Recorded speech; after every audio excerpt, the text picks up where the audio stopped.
Hello guys, എല്ലാവർക്കും ഇഷ്ടപ്പെടുന്ന cauliflower മസാലക്കറി ഉണ്ടാക്കി നോക്കാം. അപ്പോൾ അതിനായിട്ട് ഞാൻ കോളിഫ്ലവർ കട്ട് ചെയ്തിട്ട് ഒരു പാത്രത്തിൽ കുറച്ച് വെള്ളം ഒഴിച്ചിട്ട് അതിലേക്ക് കുറച്ച് ഉപ്പും മഞ്ഞൾപ്പൊടിയും മുളക് പൊടിയും വിനാഗിരി എല്ലാം കൂടെ ഒഴിച്ചിട്ട് കുറച്ച് നേരം ഒന്ന് മാറ്റി വെച്ചിട്ടുണ്ടായിരുന്നു. പിന്നെ അതിന് ശേഷം നമുക്ക് മിക്സിയുടെ ജാറിൽ കുറച്ച് ചെറിയ ഉള്ളി, വെളുത്തുള്ളി, ഇഞ്ചി, പിന്നെ കറിവേപ്പില, കുറച്ച് പെരിഞ്ചീരകം ഇതെല്ലാം കൂടെ ഒന്ന് അരച്ചെടുക്കാം.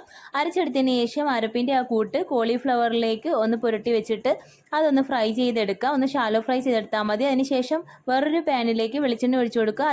അതിലേക്ക് കുറച്ച് സവാള അരിഞ്ഞതും പിന്നെ പച്ചമുളകും കുറച്ച് കറിവേപ്പിലയും കൂടി ഇട്ടൊന്ന് വഴറ്റിയ ശേഷം കുറച്ച് മഞ്ഞൾപ്പൊടി, കുറച്ച് കാശ്മീരി മുളക് പൊടിയും, കുറച്ച് മല്ലിപ്പൊടിയും, കുറച്ച് മസാലപ്പൊടിയും കൂടി ഇട്ടൊന്ന് പച്ചമണം മാറുമ്പോഴത്തേക്കും അതിലേക്ക് അരിഞ്ഞു വെച്ചിരിക്കുന്ന തക്കാളിയും കൂടി ചേർത്ത് കൊടുക്കുക. പിന്നെ കുറച്ച് വെള്ളവും കൂടി ചേർത്ത് കൊടുക്കുക.